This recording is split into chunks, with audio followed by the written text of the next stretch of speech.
একটু আগে আপা বলে গেলেন যে ঠিক আছে নির্বাচনের আগে তো ঠিকই পাওয়া যায়, এরপরে তো আর পাওয়া যায় না। ঠিকই তো, আপনারা বছর বছর ভোট দিয়ে সংসদে পাঠিয়েছেন না জনপ্রতিনিধি, তারপর কি হয়েছে?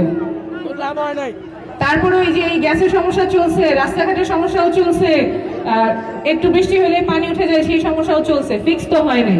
ওই রাজনীতি আমাদের ভাঙতে হবে। আপনার সংসদ সদস্য আপনার কাছে জবাবদিহি থাকবে। নির্বাচনের আগে যদি কোটি কোটি টাকা খরচ করে, তাহলে নির্বাচনের পরে কোটি টাকা খরচ তুলতে হবে না? কেমনে তুলবে? আপনাদের ঘরে রেখে তুলবে।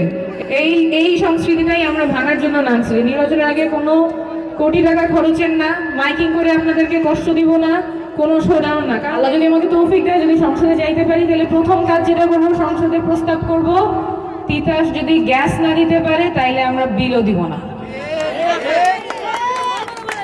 আপনারা জানেন আমাদের ঢাকা নয় অনেক গুরুত্বপূর্ণ এলাকা, লাখ লাখ মানুষ থাকে, কিন্তু হাসপাতাল কয়টা? একটা হাসপাতাল। এই মশার সিজনে মশা হয়ে পড়ে যায়, বাচ্চাগুলি ডেঙ্গু হয়, চিকুনগুনিয়া হয়, তখন আপনারা হাসপাতালে যান। হাসপাতালে কোথায় জায়গা পান? বিছানায় না ফ্লোরে? বাসায় ফ্লোরে ঘুমান, কিন্তু আমরা যখন অসুস্থ তখন আমাদের ঘুমাইতে হয় ফ্লোরে। আপনারা সবাই 12 তারিখে, আমি জানি আপনারা অনেক আগ্রহ নিয়ে আসেন 12 তারিখে ভোট দেওয়ার জন্য। সবাই সকাল সকাল সবাই মিলে গিয়ে গণভোটে হ্যাঁ ভোটটা দিবেন। আর মার্কাটা আমার জন্য ফুটবল।